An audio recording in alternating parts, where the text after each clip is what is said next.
सा गीत लेके आए हैं। कैसे लगेगा कमेंट बॉक्स में बताइएगा।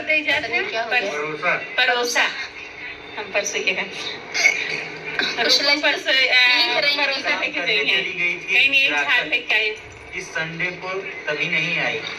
अच्छा दीदी। तो दोस्तों आप लोग आपको इंतजार कर रहे थे, विवाह गीत है, इंतजार याद कर रहे थे। और इधर लाइव चल रहा है, ये लाइव में मस्त है। नहीं फ्रेंड, ऐसा कुछ बात नहीं है, अर्चना झूठ बोल रही है।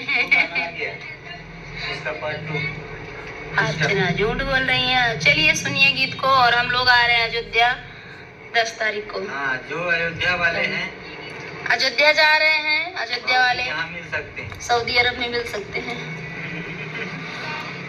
अयोध्या वाले मिल सकते हैं चंदा भाभी के घर। नहीं, ये नाम है तेरे का। चलिए भाई स्टार्ट हथली है डलारी हो डलारी में फुलावा, अरे बेटी जा चली मंदिर रे लाला नावा, अरे बेटी जा चलनी मंदिर रे लाला नावा, पूजा ही पाठ खाई बेटी घर लवटी, अरे माई देवड़िया के ठाड़ रे लाला नावा, अरे माई देवड़िया के ठाड़ रे लाला नावा, बेटी दुलारी से माया हंसी बोलाई, अरे सुना बेटी अरज हमारा रे लाला नावा, अरे सुना बेटी अरज हमारा रे लाला नावा, कवना मंगना तू ही मांगू मोरी बेटी लाला नावा, अरे मोरे आगे दे तू ना बताई रे लाला नावा, नैहर में मांगे माई भैया से बाटी जावा, अरे अपना के हमारा सुहाग रे लाला नावा, अरे अपना के हमारा सुहाग रे लाला नावा, देवड़ी निठाई बेटी पहुँची हो सरवा, अरे चाची जा बोलाई मुस्काई रे लाला नावा, अरे चाची जा बोलाई मुस्काई रे लाला नावा, देवड़ी नी डाकी बेटी पहुँची हो सरवा, अरे चाची जा बोलाई मुस्काई रे लाला नावा,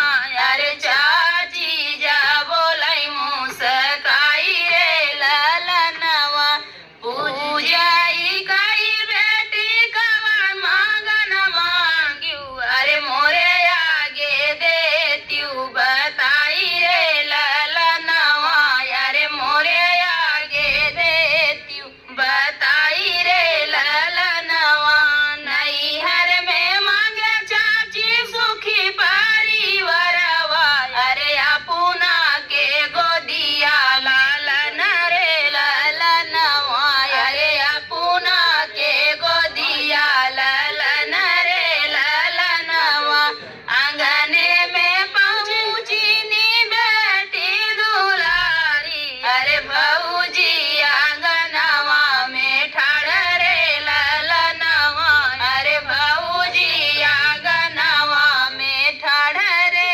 लाला नावा, कवना मांगना तू ही मांगू मोरी ननदी, अरे मोरे आगे देत्यू बताई रे लाला नावा, अरे मोरे आगे देत्यू बताई रे लाला नावा, नैहर में मांगे भाभी धन दौलतिया, अरे ससुरे में लहुरा देवर रे लाला नावा, अरे ससुरे में लहुरा देवर रे लाला नावा, नैहर में मांगे भाभी धन दौलतिया, अरे ससुर